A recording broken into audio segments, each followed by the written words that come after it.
This channel is for immature audiences only. It is not for children, only for childish adults. We might play some video games that kids also like, but we say words like fuck and shit with alarming frequency and make crude, inappropriate, and morbid jokes all the damn time. Level 0 NPCs assumes no responsibility if your idiot spawn watches this and gets traumatized. Hello everyone, I hope you're doing well. Welcome to the Conquests of Camelot, the search for the Holy Grail. This is the map of Britannia, Australis, 800 AD, in the little-known region of press F6 to exit. Welcome back. Right off the coast. Mm-hmm. Yep. Hey everybody, welcome back to Conquests of Camelot. I was disappointed. In case you didn't know the game that you clicked on the video for. Sorry, go ahead. I was disappointed that Merlin didn't have like a bullshit name and story for his sword. Like, he's a wizard. I think it does have a name. I'm pretty sure, like, canonically there is some kind of like cool bullshit name for Merlin's sword, but I don't remember what it is. Like, wizards are supposed to be a little bit weird about their horses and their swords. That's a thing we all know about wizards. Yeah. I could also be thinking of Gandalf. One of them had a sword. This name was kind of like Parthenax, but I know that Parthenax is just a dragon in Skyrim. So. I think Gandalf's sword... Charles Martinet, the voice of Super Mario. I think Gandalf's sword is Glamdring the Foe Hammer. Ah, there you go. That the sounds Foe right. Hammer? It is. He got it in a treasure cave in The Hobbit. So he lied. Glamdring? Oh, that's right. What, yeah. Gandalf did or Merlin? Gandalf did. Oh. Gandalf did. Is this the same treasure cave Merlin went that Bilbo got Sting? It's one of my favorite things about Gandalf. He's a little weird about his swords and horses. Yeah. Hey, what's the point of being a wizard if you can't be a little bit weird about certain things? Yeah, absolutely. Merlin's sword does not have a name, according to the legends. Does it not? No. That's weird. No. Them like the portrayal of him saying, "Yeah, it's just some fucking sword, man. Like, I'm a mage. I don't really care about it." Between the two of them, it makes a nice wall ornament. Merlin is the bigger perv for not caring about his sword. Yes. Well, Sure. to be fair, he could be pretending he doesn't care about his sword. Maybe he cares about his sword so much he doesn't want anyone to know. This Like is what how- I'm saying.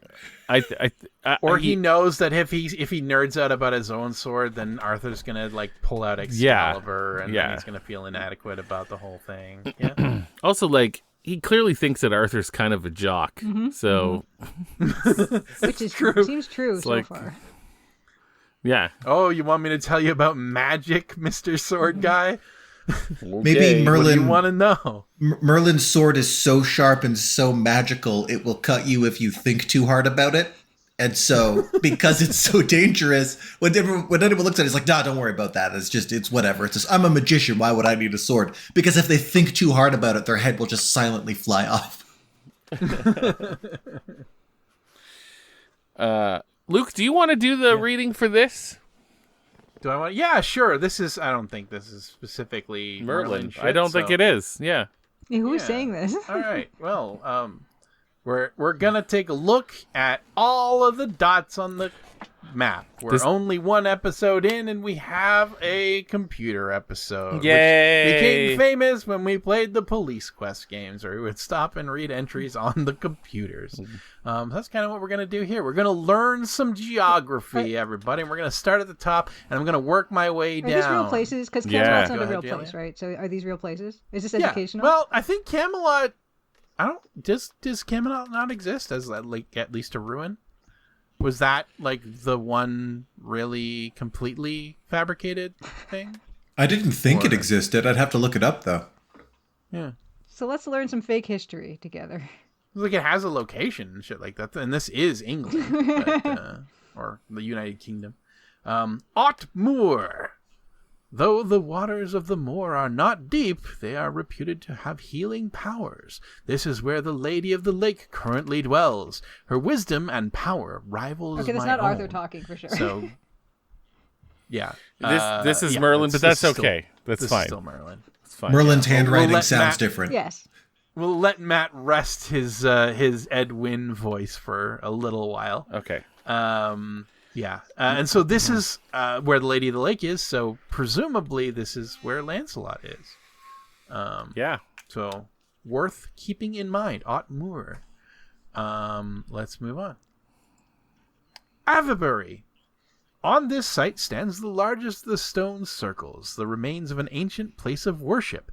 It is surrounded by a bank and a ditch with a diameter of 1,400 feet. The circle is formed of almost 100 megaliths, some weighing up to 60 tons. That's not that many. I could do that in an afternoon. I've seen more megaliths. I know way bigger numbers. Yes. Bath. Over 800 years before the birth of Christ, Prince Bladud, son of a king, contracted the dread disease of leprosy. Unable to remain in human company, he turned to tending swine, but they too caught the disease. One day the swine ran wild and plunged into the dark, foul-smelling waters of a bog. When Bladud pulled them out, he discovered that the waters had healed both the animals and himself. The healing waters of Bath are famous to this day. Holy shit. Sorry. Indeed. Keynsham. A 6th century prince of Wales named Braglan had a daughter named... I read that as Kanye at first. Kanye. Keen. She came to a town wherein the Lord gave her a piece of land that she might preach Christianity, but the land was heavily infested with large venomous snakes. She at once turned the snakes into stone. She is remembered as Saint Keen, and the town is named after Teacher. her. Wow. Teacher. Saint I Cana? have a question. Like with that story, it Yes? seems like that king was trying to get rid of his daughter. Yeah. Okay, yeah. I mean, maybe he was pagan, and he's like, fuck off with the Christianity bullshit. Look, go to this place over here. It's fine. They'll love you It's there. all snakes. Can't even see the ground. It's just like a fucking snake pit in Indiana Jones. It's just a hissing carpet as far all the way to the horizon. Yeah. And she converted all those snakes, which is why she's considered a saint. Yep. Yeah. Yep. Turn them to stone. Oh, that's right. She apparently. turned them to stone. If you had just a carpet of snakes and you turned them all simultaneously to stone, you would just have this like immovable, interlocking sort of Sidewalk. snake Yeah, mail probably terrain. Snake mail. Oh, Okay, but like, fantastic. how did she do it? She used the What? power of her faith. She is an anti-Medusa. She turns snakes to stone and nothing else. I get it. That I makes think an more anti-Medusa sense. would just turn stones into Yeah. people. Just stone to flesh everywhere she looks. And it would be a snake with ladies for hair. Oh, that poor snake. Oh yeah. He's stuck there with a bunch of human-sized humans. It's just a bunch of like screaming, mindless people hair on this snake that's just kind of trying its best it can to flee its own hair and just turning just inanimate stone into mindless people with no sort of like memory or sentience about them. That's way scarier, isn't it, when you think of it? It's Oh terrible. yeah, that's awful. Harmless, I guess, but terrible. Harmless? It's not going to hurt you. It can't do anything to you. You're already a people. It can't turn you into stone. It's going to freak me out. Yeah, absolutely terrifying. I mean, Julia like collects stones and stuff like that. So Yeah. if some snake came into her house and turned all of her stones into mindless people, that might be very there's a alarming lot for of stones. Julia. I have no stones at home. No? So. Wow. I have several rocks from Parsborough, Yeah. and I would be fairly upset if they just turned into sort of a little quartet of gibbering fools. I'd be stoked. There if might my- be a couple of like pebbles from the treads of my shoe, but yeah. I don't have guess stones at home. if they were like little guys, you know, if the rocks turned into guys. like little wee people, little That's what I'm borrower saying. the size. size of the rock. that's a reason to be stoked. You got to get on that. I'll Get get a on little that habit train. trail together for them. Yeah. Little pets. Little man pets. Just Tobians. Oh yeah. All right. There's a deep cut nobody will understand. This is I was just going to say, Yeah, I was it's like- a really great reference that would take so long to explain. All right, Windsor. These fertile hunting grounds have long been protected by Cernunnos, Celtic god of the underworld. He has a large stag's antlers upon his head and wears a golden torque about his neck. Well, isn't this fucking guy the best? Love that guy. St. Leonard's Forest. It is said that here the holy hermit St. Leonard did slay a most fearsome dragon. Where the saint's blood fell upon the ground, lilies of the valley sprouted and flourished in his honor. Oh, nice. A torque is a Old Saint fucked Lenny. up piece of jewelry. Because it's a metal band that's like shaped around your neck and designed to be worn semi-permanently. Yeah. It's like a choker that actually chokes you. Yeah, a perma choker. But they don't have to be that close on the bad. neck. They could just be like a loop. Yeah, they can just be kind of sitting there for sure. It's badass. Like a It's bangle. badass. I love it. Yeah. It's badass. Like they're cool, but like I have like sort of a sensory thing. I don't like anything touching my neck. I can't even wear like a crew neck shirt. So like a torque is like a permanent torture device to me. So turtlenecks are just right out for you, huh? Oh, I wouldn't make it through the day. Whatever happened would be on the news. You would snap. Love it. I have heard tell that Saint Swithin, the Bishop of Winchester, is a performer of miracles. One story has come to my ears that he saw a poor woman on her way to a market with a basket of eggs. She bumped into a monk, and all her eggs were broken. Saint Swithin took pity upon her and made the eggs whole again, or so they say. Wow. That's one of the lamest saint miracles I've ever heard. Oh, yeah. Mending eggs. Doesn't have to be good. All he did was like get on the ground, like spoon the yolk and white back into the shells, then just like put them back together and tape them up. He just got his own fucking eggs from his house and brought them out and said, good as new.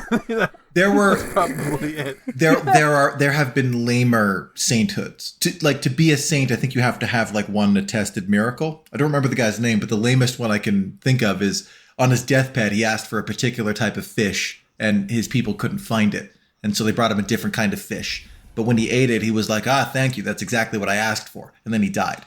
And so they basically just chalked it up to a miracle that the fish had just transmogrified into the other type of fish in his mouth, just so he could be a saint. Instead of him just like misunderstanding that was not the fish that he wanted. Instead of his brain dying, like it's just and in a way, very sweet, Maybe he was being polite if he said that's exactly what I wanted, right? Probably. Yeah, I mean, they clearly thought he was a nice guy. They wanted him to be a saint about it. So, yeah, sure. Fish in your mouth miracle. Anyway, that's worse than This eggs. story goes to show Oh, is this haddock? how times have changed, because this woman has a basket of eggs, which are now very valuable and expensive in some places. It's true. So she's quite wealthy to some people nowadays in a common area. Oh, yeah. Yeah. My God. Yeah. This really dates us. Good old Saint Swidgen. All right. right. What's this fucking Continue place? downward to Southampton. Sir The Beavis! legend goes that Sir Beavis, a hero of long ago, killed the evil giant Ascapart here. This is also the port from which one would take a ship to sail all parts of the known world, which is basically England, France, and Norway. Occasionally Denmark. Occasionally Denmark. Occasionally. Occasionally, Where the Norsemen live. Occasionally. yeah. You know? The Orient. And, Well, and if you're well, a brave, that- courageous soul, press F6 to exit. Is like there be dragons. Here, right? Oh. Yeah, you just avoid that. You just Yeah. avoid this part here. Way to go, Sir Beavis. Way to kill a giant. Mottistone. Upon the Isle of Wight, druid priests are reputed to have sacrificed white bulls. In this slamming down Red Bulls. In this place are two great stones, an upright stone representing their god, and a horizontal stone representing their goddess. Mati stone means the speaker's stone. Nice. Yeah. Nice. Druid Priest is two Sorry. Warcraft classes. What are you doing over there, guys? Right? Thank you. Gross. Multi-class. No, don't multi-class a druid and a priest. Come on. If you really want to waste some spell slots. I don't like those guys. I just have a bad impression. Like, the vertical rock is the guy, and the horizontal rock is the Yep. monk. Give me a break. Also, they're on an island. Fuck that. Next. It's very posh, the Isle of Wight, apparently. Yeah, well. Camelot! You're here, my lord, as you surely gosh. know. Glastonbury Tor. Oh, this is a big one. This hill has been revered for countless centuries. To the Celts, it was Innis Witrin, the island of glass, so called because the lands around it were often flooded. Okay. Well, that's great. Nice. It is nice. also said that Joseph of Arimathea, who supervised the burial of Jesus, brought the Grail here, and that where he stuck his staff into the ground, a holy thorn tree grew. Many religious orders have since come and gone, and left their ruins behind. To reach the Tor now, one must travel through the forest perilous. Beautiful. Mm-hmm. Great place to get holy Glastonbury. thorns, I guess, too, from the Yeah. holy thorn tree. Holy Glastonbury Tor thorn is where- tree. Galahad is, or Gawain? One One of of the them. two. One of the two fuckers. Yeah. I think Gawain. Yeah. There you go. We already looked at this one. That's Camelot. That's right. Shapwick. Saint Indractus, along with his sister Drusa and other pilgrims, were passing through here on their way back to Ireland from Rome. They were carrying bags of seed corn to give to the poor. Saxon outlaws murdered them, thinking their bags were filled with gold. The crime was discovered when a beam of light shone for 3 days and 3 nights upon the burial pit. Confronted with their deed, the Saxons went mad and destroyed one another. Wow. Cool. Yeah, I don't know what I'm taking from this story. I mean, it sounds like they were accused of a murder and then just like went berserk and slaughtered each other. But after a truth laser, sort After of. the truth laser, yeah. Yeah, there was a corpse. beam of truth that. But you it's know, like the beam of truth was just illuminating where their corpses were laid. Like they could have still just said, "Well, that wasn't us. We didn't do that." they did then go mad and destroy one another. Yeah, but it exactly. took 3 days and 3 nights. Like, you know, I don't know. But I'm not buying it, man. this one is weird because okay, so the Saxon outlaws were fine with murdering people, but then the part they felt bad about was that they didn't have gold; they had corn. Yeah. Well, no. They just thought that the sack of corn was full of gold instead of corn. And so what part is they just felt bad about the murder part because that was They were confronted with their deed, so by somebody else, I think. No. Or is that not what They that mur- means? they murdered a pilgrim pilgrims. and a Yep. saint and 2 pilgrims, a few and pilgrims, and his other pilgrims sis- as well as Drusa and Dracus. and his sister, and then they were like, "Oh yeah," and then God's like, "Look what you did! Look what you fucking did! Look what you did for 3 days!" And then they're like, "All right, we're gonna kill each other." Because Done. that somehow makes it better. So yeah. more likely, it's just the fucking floodlight on their camp for 3 days and 3 nights that drove them crazy. Sure. Okay, that's fair. It was Saint Thomas Aquinas who, the miracle of the pilchards. Oh, he was a good one. He was very popular. He was the animal guy. He loved animals. Yeah, they Fish. they liked him enough that they made him a saint about some salted fish. the story is complicated and even less interesting than the fish becoming a different type of fish in his mouth. Howlstock. A pious woman, Saint Juthware, would open her house to pilgrims on their way to a nearby shrine. This so enraged her brother, why? That he took up his sword and cut off her head. The story says that Juthware picked up her own head and carried it to the local altar before she finally died. Wow. Cool story, Yeah, bro. so you say moral of story? That is, in fairness, fairly pious. Yeah. Yeah, pretty pious. Like, too much, maybe? I'm not that pious. If someone cut off my head, I'm not carrying it anywhere. Yeah. If someone cuts off my head, I'm gonna die right away. It's ultra pious, and it's also a miracle. Oh, because she's a saint. That's right. Is that her miracle? This is how she was sainted. What? Wow. That's way more impressive than mending some eggs. Yeah. Oh. Oh, If yeah. Very true. If you were so angry that you cut off someone's head and they picked up their head and started walking away, what contingencies must you be going through in your own mind at that moment? Because you were pretty sure how that was going to go. And whatever your guess, like, you might even be thinking like, oh, what have I done? You know, I should really work on my temper. I just cut somebody's head off.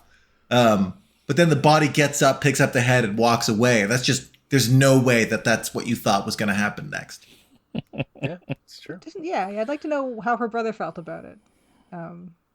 After all that, do you think he turned to God? I mean, also, I don't know. Fuck that guy. Chagrined, one would imagine. This sounds like one of those Reddit Chagrined. posts, like the am I an asshole Reddit post. Am I the asshole? For cutting my sister's head off. Dear Reddit, AITA cut my sister's head off and she walked away. Cut her head off because she kept opening her house to pilgrims, and that really annoyed me. And then someone cut her head off. Yeah. Sister opened an Uber. I murdered her and she walked away. Not an Uber. An Airbnb. Airbnb, thank you. For free, though. Like, she opened it to pilgrims, so I'm assuming, yeah, she just, like, did that out of the kindness of her own heart and stuff. Yeah, true. Anyway. Next. Yes. Yes, brother of Saint Juthware, YTA. All right. Brownton. Many miracles dealing with animals are connected to Saint Brannoch, who reportedly sailed from Wales in a stone coffin.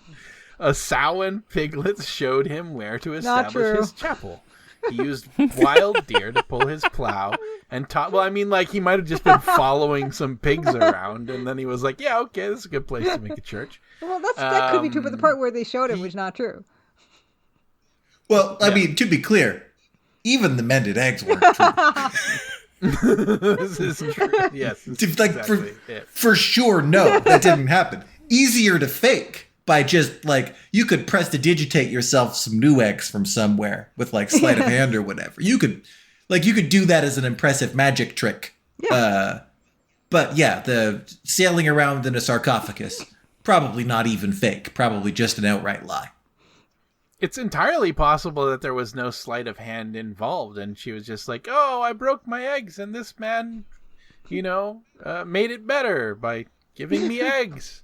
And they were like, oh, he unbroke the eggs? It's like, no, he just went to his kitchen and got me eggs. It's like, he unbroke eggs. He is a saint. My dad, when he was a minister on Grand Manan, there's a similar story on Grand Manan, kind of a Paul Bunyan tale about him pulling a car out of a ditch.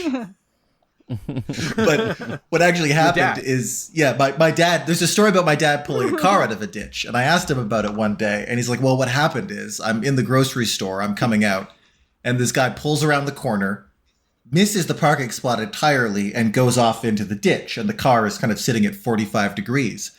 And the man is sitting there kind of a little rattled, and my dad goes over and is like, can I, it looks like you might need some help. And the guy's like, just kind of shaken up. And my dad just sort of, he went over and just kind of put a hand on the back of the car. And the car was so perfectly balanced that he said if he had gotten into the back seat, it also would have resolved the situation. the guy kind of went around telling everybody, like, Pastor Hicks came by the other day when I was stuck in the ditch and just pulled my car out of the ditch with his bare hands. That's amazing. Yeah, so the eggs, it's probably a story like that, you know? She was distracted for a second and then she had her eggs replaced. Yeah, it's like the load-bearing dog at the beginning of Beetlejuice. Yeah. I haven't seen No, me Beetlejuice, either. but it is probably like your, that. your dad could be in a story just like this on this map here. Sadly, we're not Oh, yeah. Catholic, or he might earn himself a sainthood. Yeah, Yeah. that's incredible. It's good old Saint Hicks, the car thrower. I'm actually quite glad we're not Catholic in the abstract, but just for the purposes of sainthood, the Baptists, they don't have saints. Can I is it too private to Yeah, ask fair you enough. why you're glad you're not a Catholic or were? I mean, the Catholicism's not my absolute favorite. That's fair enough. No, nor is any form of Christianity, really. I was raised Catholic. You're right.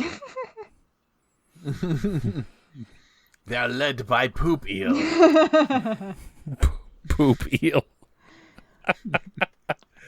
Okay, I was only halfway through We, this story. we super gotta you have clarify to. that Poop Eel is an anagram for Pope Leo. You can't just drive by Poop Eel, the audience, and not explain. Oh yeah, that wasn't even one of our public Discord. No, that was only for the NPCs. And it was at like 2 a.m. It was the weekend. Yeah. Yeah. I remember looking at just an insane hour of the night at my phone and it just Luke informing us that an anagram for Pope Leo is Poop Eel. It was. It is. It's real good. And continues to be. Yeah. Oh. I think my favorite part of that whole thing was, though, without, like, instead of asking me what the fuck was wrong with me, Julia was just like, yeah, pee-pool is also an anagram of People is Poop Eel always has Yes. first place in my I heart agree. for anagrams of Pope Leo, but Peepool is very good and surprisingly coherent. Yeah, this is how I know that Julia and I are on the same wavelength. Oh, this is what we're doing right now at 2 a.m. Yeah, I get it. Yeah. God, it must have been much later Yes. for you, too. Oh, or maybe it was not that late at night for me, since I'm much further west than everybody else here. Yeah, he used wild deer to pull his plow and taught the natives how to till True. soil. He brought back to life False. a cow which had been stolen from him. Okay, killed and dismembered, but at his call it reassembled itself and returned to give him milk for the rest of its life. It reassembled itself? Yes. Apparently. So Yeah. just like the beef haunches and stuff just splapped their way along the cobblestones? Just a big old cubed up cow just kind of Minecrafted itself back together? I think it floated, and then there was a Allegedly. flash. I was thinking like he was reassembling himself like a puzzle, like his little hooves were pushing parts together and stuff. He just, the cow just did a quick iron giant and just a fleshy bovine iron giant and reassembled itself. It could happen. Beef Voltron. I've seen it. I've seen it happen. I've seen it happen. Also, I think, even though, yeah, obviously no, that there's no cow is going to undismember itself. Coordinated have happened, yeah. I'm pretty sure you can't get a deer to plow. I mean, theoretically, you could. I mean, it wouldn't do well. And it would probably... Like, I bet it's even possible to domesticate a deer. I think you can domesticate them, but, like, I don't think I've ever seen a deer employed as a beast of burden of any kind. That would be a miracle. I mean, like, of the large game, or the reasonably large game, like, they are not at the top of the pile for, like, you know, intelligence or strength. I don't know that this is true, but I heard that there was an attempt on Newfoundland to domesticate moose. as like farm That animals, feels and that it was feels a ill-conceived. goddamned catastrophe. I don't know that that's true. That's just something that I heard somewhere. Before you clear the story, I just have to say, cast your mind to being in this time, and this stolen cow was killed and dismembered, and then it reassembled itself. Would you consider that, if you were there watching that, would you consider that a miracle or like a satanic act? I mean, it depends on the guy. Depends on the dude. And it depends on the Depends on particle if you like the effects. guy or not. It Depends on if it was a man or a woman. There we go. Like, odds are Honestly. this guy's a priest. I'm not gonna like him regardless, right? But like if the cow reassembles itself, whether that is a miracle or like some sort of satanic act, it's gonna come down to the particle effects. Like, if the cow tumbles with just meatily, kind of like struggling and lowing, as it just kind of rolls itself back into place. And like, if it are all the pieces, like, did pieces of the devoured cow, like, did anyone eat pieces and then just kind of like chest burster out of their chests, right? Like, is it? There's a lot of questions here, because if it's just a macabre Franken cow after it comes back to life, I don't know that Jesus had any hand in that. But if it's just sort of like kind of a glowing, levitating pieces, and then just kind of mends itself back together, yeah, maybe. Maybe also it depends on if the guy was like cackling maniacally or not. Yeah, is there lightning? Yeah, I mean, there's a lot of context, I'm sure. You know, like the heat in the heat of the moment, like, it doesn't appear reverent or frightening, right? Like, I'm sure that contributes a lot to people's expectation of holiness in these. I wonder what he's saying. saint of. What do you figure? So. Puzzles? Saint of Jigsaw puzzles. Not animals, puzzles. It's like Phantasmagoria 2. A puzzle of flesh. Puzzle of flesh. Moving on.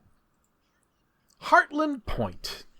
The original name of this place was the Headland of Hercules, from a legend that Hercules did battle there with British giants. Another legend says that Saint Nectan, a Welsh hermit, had his head cut off by robbers, but he carried his head to his well and dropped it in. Okay. Foxgloves grew wherever his blood fell. Throwing your own head like in the well just to fuck it up for the invaders is a cold move. This is also like this guy's fucking miracle is an amalgamation of two other miracles we already read. There's a Saint what was it? Jocklaw or whatever, the woman who carried her head to the altar, and then there's the guy where like Lily of the Valley grew wherever his blood fell. This guy's just fucking plagiarizing other miracles. I like the British giants. That just sounds funny to me. British giants. That doesn't sound scary. The Queen's giants. Weighs real Yeah, big, that's in what I it? mean. It's, like, it's not frightening. Yeah. I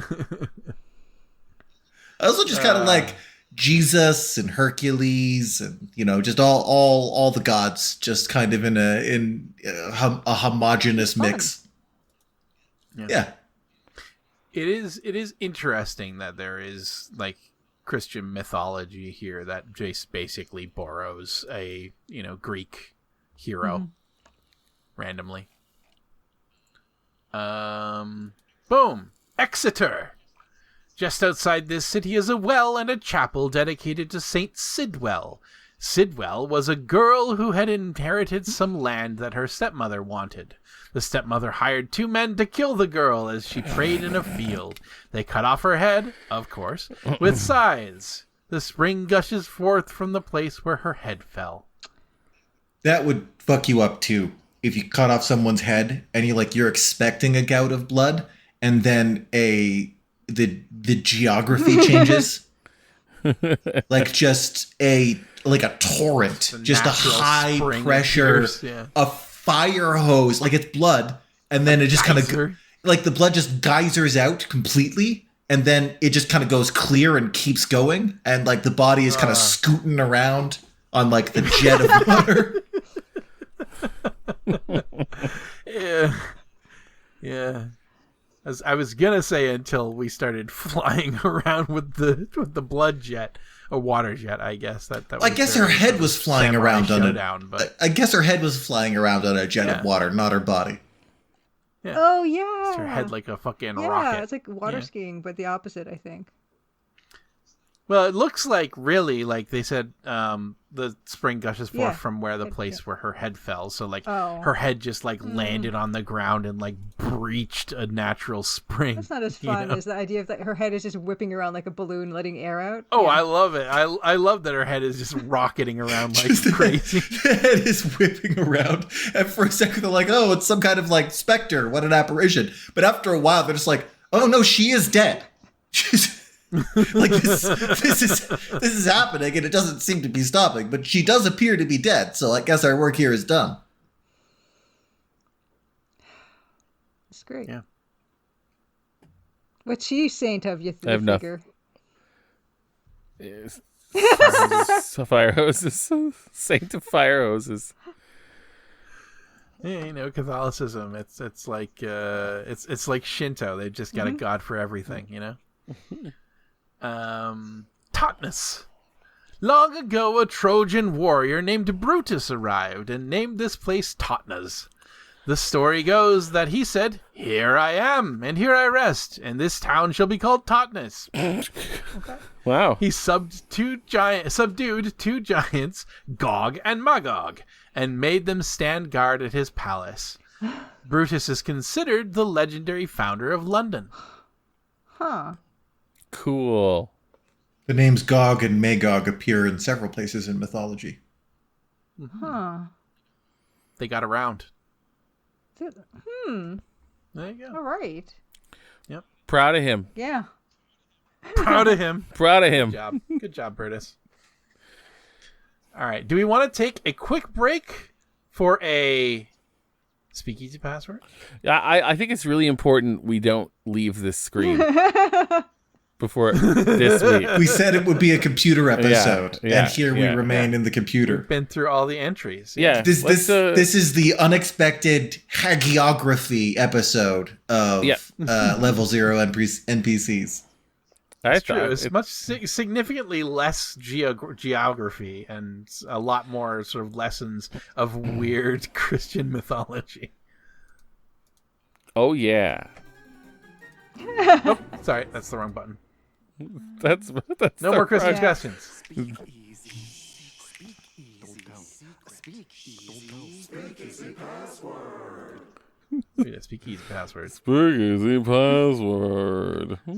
Yeah. So if you're not familiar, you want to give us a little context about Speakeasy Passwords before we just jump right into it? Sure, I sure do. So for first-time viewers in town here where we live, where Alex and I live, there is a in the city underneath a dessert bar is a little like old school speakeasy that you need to speak a password into, and then you can get downstairs and get access to some pretty fancy cocktails and drinks, and there's pictures of gangsters on the wall. It's pretty badass. We like it there. But they send out a new password every week to us, and I read it, and then these guys debate on whether or not it's good. Spoiler, it's rarely good. They're usually pretty bad. The password, like I've had the password for years, and Matt and I have only gone the once somewhat recently. And we always kind of assumed because the passwords were so bad that the speakeasy would be lame. And it was actually kind of awesome. It just has really lame passwords. Oh, you know what? Yeah. So when you guys went to the speakeasy, so you delivered the speakeasy password, and so how did that go? Was it just smooth sailing? Oh yeah. So I went in. I was quite hammered when I delivered the password. So I had it all ready. That was pre-gaming, was he? Oh, yeah. And I just went up to the waitress or the server or whatever. And I said, or whatever. Sorry. That was the most boomer thing Whatever I've done they in were. a while. And I was just like, and I said, whatever the password was. And she's like, okay, why don't you come to the back? It's pretty full right now. I'm like, wait, isn't this supposed to be secret? Like, she's like, just come and take a seat. We'll bring you some menus, and when there's room, we'll bring you down. Thanks. I'm like, okay, all right. So we did. We sat in the back. We got a little bit of food. We got some coffee. I got another drink, which is what I needed. And yeah. And then eventually we got called down, but it was not secret. It was not. There was no, there was no illusion of covertness, or it was all out there for everyone to see. Yeah, the server was not like cute about it. They didn't pause and be like, "Ooh, did you say it right?" There's like, "Oh yeah, you said the thing. Sit over here. We'll take you down when we get a chance." Yeah. It was relatively covert in the sense that there's probably people there in the dessert bar that did not know what was happening, or like that's true, but like or who wouldn't even notice or overhear that was happening. The stairwell is like right in the middle of the restaurant, so like when it happened, when it did open, they're just like, okay, and it's just like a bunch of people heading downstairs. It's not hidden or anything. No, it's pretty hidden. You have to go through like a whole like. Yeah, once you get down there, I had been crazy. I had been in the downstairs of the Middle Spoon, the dessert bar, before, and I had assumed that was the speakeasy area. But there's like a whole like kind of underground kind of thing you have to go to. They have to they have to open the exit for you to get back out. Like you can't just like leave again. There's this big iron door, and yeah. And you can't leave. You can't leave through the restaurant either. You have to leave through the back. It's pretty cool. We almost went when I visited Halifax, but then we did not. At that point, we still assumed it was pretty lame. Yeah, next time you come, we're definitely going. You're gonna love it. You're gonna love it. You're gonna love it. It's got good vibes. So now that you have some context, let's have ourselves Speakeasy Password. Okay. Let's have a speakeasy password. All right. Picture it.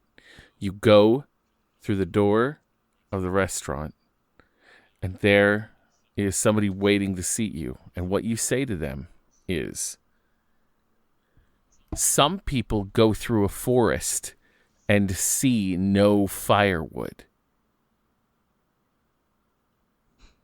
Some people go through a forest and see no firewood. Probably true. Yeah. If it's rained recently. I have heard worse pieces of advice than that. Some people go through a forest and see no firewood. Is that advice though? Well, I'm wondering. The password usually takes the metaphor for. The password usually takes the form of a piece of wisdom. Usually, not always. And yeah, like it's kind of like not seeing the forest for the trees, or just the idea that like you can go through a whole forest and not spot any firewood along the way. The idea, I guess, is that there's lots of firewood in the forest if you look for it. And if you're not looking for it, then you won't see it. Or if you're willing to work for it. Oh. Yeah. Do you see? Oh. Do you see now? Yeah. Of course, anyone who has tried to start a fire in the woods, it is not a trivial thing to find suitable firewood. There's lots of wood that's going to be around that you like may legally be allowed to burn, but is certainly not going to. Again, sorry, one more time, Matt. Some people go through a forest and see no firewood. The way I initially interpreted that was some people will go through a forest and just enjoy nature and not think of it as an exploitable resource. Yeah, that's fair. But that is also a way to think of it. I like yours, Matt. Yeah. Because it's nice. It's more positive the way you say it. Your interpretation. Yeah. Yours is very environmentally conscious. I do believe, yours is environmental. I do believe the breakdown of it, though, is that it's a proverb used to describe individuals who are oblivious to opportunities that are readily available to them. Yeah. Like setting fires. Yeah, like, or just cutting trees that you're not allowed to cut because it's a national park or something, and you just think I could just take this stuff and sell it. It's free. It's just out here. It's no one's guarding this. I can just have it. It's mine now. However you interpret it, it's kind of a matter of observation. You're going through the same forest either way, but looking at it differently. Yeah. There you go, guys. That was the Speakeasy Password. It kind of frames it like it's like the people who look at a forest and see firewood are like good. I don't like that. Well, that's how you get capitalism. Take umbrage with the firewood. Like you're seeing this gorgeous tree, framed as the heroes. That's been around for 50 years, and it's a habitat of a source of life, and it just is, taking carbon dioxide out of the air and making it oxygen that we breathe, and it provides shade, and you're looking at it like that could be firewood. Yeah, I'm with you. If you're just walking through a forest and just observing like, that right there, good piece of firewood. Like, what are you doing? Do you need to start a fire right now? I mean, you might. Yeah, you may well do. See, like my interpretation was like, some people would be more inclined to understand that the means for survival are right in front of them, Yeah, my initial interpretation of it was you are in the woods and you might go through the woods and not see any firewood that you need for your fire rather than to harvest for firewood to sell or for resources or whatever. Like, you could walk through the forest knowing that later you need to start a fire and then fail to observe many good pieces of firewood along the way. Like, it's not a malicious thing to start a fire so that you don't die of exposure. I don't know what it says about me, but I started laughing because I realized that my initial interpretation was the one that would just make me the angriest.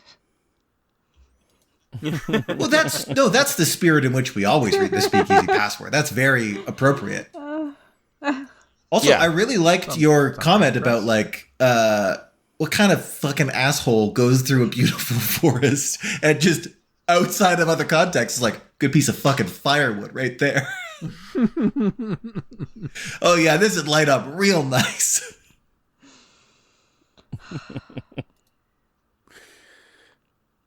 That's that's capitalism for you. Yeah. Yeah. For me, walking through a forest, I see a stick that's going to make a good imaginary sword. That's what I'm looking for. Hell yeah. And yeah. I did want to bring to everyone's attention that this little bit of ground here looks like a guy screaming at Nova Scotia. From across the ocean. He's got like an open mouth here. Got a really thick chin. He looks like He's got a little pointy finger here. He's charging up a kaiju beam and he's gonna fire it at Nova Scotia. He looks like a 90s cartoon bully. Yeah. With his little spiked hair. Exactly. Yeah. I'm into it. Hey, everyone. I hope you enjoyed this screen. Yeah. I hope you enjoyed this episode of Cartography and Hagiography. This also won't be the last time you see the screen because this is how we navigate around the world in other parts of the game. Oh my god. Next time on Conquests of Camelot, the search for the Grail, we will be headed to our first place. Yeah, I suppose it would be worth like explaining sort of our plan here for people who aren't super familiar with Level 0 NPCs. So typically we go on a pattern of 3 gameplay episodes, and then we do a mailbag episode where anyone that wants to ask us questions. In this particular question, I'm saying they're most likely going to be Conquests of Camelot. Then we just answer them. And they usually have absolutely no context with the game that we're playing. So if you're just here for gameplay, skip every 4th episode, basically. And if you're just, if you're feeling it, and I assume you didn't make it all the way to this point in the episode. If you weren't, then stick around for that one. But I'll have 2 playlists, and one will contain them and one will not. But we do take breaks even during our gameplay episodes to check on the Noble Keys passwords. So we do, and it's we're real slow. Yeah. We're real slow, so you got to get used to that. We're not always as spacey as we were this week, but we're usually pretty spacey. Yeah, we managed to not finish the Camelot section in Conquests of Camelot in 2 episodes. So Yeah. but strap in. Because of that. I think the next episode next week we're gonna feel a little bad about it, so we're gonna get a bunch of shit done. So that's what we do. We'll have some shame productivity, like all good procrastinators. Shame productivity. No, we knew this was going to be a computer episode. We identified it the moment we saw this screen. So once we saw all that text no on regret at all that text on the northmost destination point, we're like, oh yeah, this is going to be a minute. Mm-hmm. Yeah, precisely. And we learned a next lot. We got to start asking. Merlin about some of this shit. So we learned a lot about the fictional history of saints, and also that the quickest way to find a saint is to just start cutting off people's heads. Because if you cut off someone's head and something cool happens, turns out that person was a saint, just kind of retroactively. Yeah. 1 in 12 people you behead are going to pick their head up and put it somewhere. Or explode into a stream, or flowers will come out. Like, all sorts of cool stuff might happen. But usually they'll pick it up and carry it somewhere. Reassemble themselves. I mean, there was one that... Oh, yeah. There was one that put it on an altar. There's one guy that spiked his head down a well after it was severed from his shoulders. So, Spiked. None of these saints did the bovine Rubik's Cube thing and meat puzzled themselves back together. They just kind of did something terrifying and then died. I'm going to use my last couple of seconds of life. They knew they were pick done. My head up and put it somewhere special. They knew it was up. They knew. Except for the girl in the field, she just kind of died, and then her head just turned into a fire hose. So Yeah, that happens. Yeah, it happens all the time. Yeah, guys. So leave us your questions of Camelot down below in the comments, or join us on our Discord and ask us there. We have a whole section for it. We will read both, but we read the comments section first. A lot of people, I really find I've stopped using the comment section because we don't respond to them in the comments, but we respond to you. There was a point live in the episode. From your comments. Yeah. Sorry you have to listen to us. Ick. Anyway, yeah. But yeah, write them down and we'll get to them. And as for what the questions can be, they can be anything. They could anything you want. They can push the it could push the realm of taste. Boundaries of propriety. A little bit. Yeah. Not too much. Let's not go crazy here. We'll answer things that are inappropriate to answer, but like our tolerance for appropriateness is fairly loose. Don't be dicks to us. We're real nice. We're real nice. We're kind. We're Canadians, for fuck's sake. The pettiest people on Earth, apparently. That's true. If we're extremely nice, but if you leave a bad comment, we will never let it go. Remember Chris, the guy who left a bad comment once? Oh. I thought it was Steve. We had a Chris and a Steve. Oh, there you go. I vaguely remember committing an unhealthy amount of episode time to chastising him for his comment. Yeah. But I don't remember his name. I don't remember yet. I really... Yeah. Steve was the guy I told to fuck off to another channel. Steve, that's who it was, yeah. Yeah, he was a guy who's like, I don't like what you guys are doing here. And we're like, okay. Yeah. Fine. Go watch someone else. I'd say it didn't bother us, but it did. We're not going to change our shit for you. Well. Join us next week. We'll get a lot more playing done, I promise. Oh, no. because then we'll have... This was all Yeah. playing. Like we were I reading text from the know, I This might know. be useful. Like maybe we'll have a quiz later about what flower sprung from Well, I the mean, ground. it actually is quiz. important in many cases. Yeah, okay. Join Well- us next week on King Arthur and the curious case of the cuck drought. If you need a cow reassembled, who are you gonna call? Right? That guy. Saint Who's your Sidwell, saint? I believe. What saint? If I'm not mistaken. Maybe I'm The mistaken. cow reassembling Sidwell. itself needs more specifics because that cannot be I left to love the it. And that's imagination. my favorite one. This Branagh. guy. It's my Saint favorite. Branagh. Saint Branagh. He, No. he had yeah, Saint he Branagh. had so many whales in a stone coffin. He was guided by Pigs. pigs. He So this used guy, deer as a this beast guy was of a- burden. he was a vampire, yes? Because he sailed the seas in a fucking sarcophagus and Dominion over animals. dominion over necromancy. beasts, and he definitely necromancied his favorite cow back as a Franken cow. So vampire, yes? yeah. We're all in agreement? Without a I doubt. believe it. Yeah. Yeah, 100%. you make a good point. P. Yeah. Vampire Saint. He's the coolest. Oh, I meant to hit Undo P watch. More like of an how you answer did- for glory. You didn't wait for questions for glory to end. You just put Hundo P on top of it. That's wild. I love it. That's the kind of chaos you can expect here. All right, everybody. By this point, if you're new, you're one of us. Most of you are gone. Everybody else, we love you. Bye, everybody. Bye. Bye, I love you, bye. Find yourselves tomorrow. Stick and stay. Stick and stay. Have yourselves a future. Stick and stay, everybody. Really into you. Oh, God. Wow. Wow. Sorry, that just came out.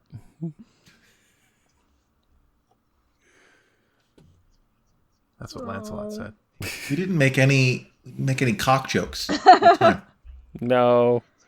We did. They were just more subtle than just, We will.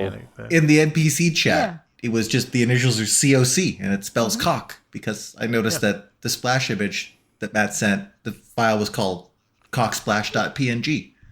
And we had so many cock jokes queued up, and we didn't use them. I don't know if we queued Arthur them up. didn't either. I think we just used them on each other. I guess we were just sort of getting all the cock jokes out of our system before the. Yeah. As far as I can understand the story, as we've learned it from this game, like he's just a virgin king at this point, and that's why Guinevere is doing Lancelot, because obviously she would, because he's a virgin king. But he needs to be a virgin king to get the Grail. He's just a sad. It's just sad. I mean, In Arthurian canon, does Arthur have any legitimate sons? No, I don't think so. I don't think so. Because he had Mordred, who's a bastard. But I don't recall him having any legitimate heir. Is this still part of I the hope not. episode? I think it is. I'm going to... Luke will cut it off at some point. Yeah. One of us will shoot this thing in the head and stop the recording soon. Well, I'm going to do that. I'm stopping right now. Bye, everyone. Yeah. Well, yeah. Okay, stopping. We're Bye. gonna stop this.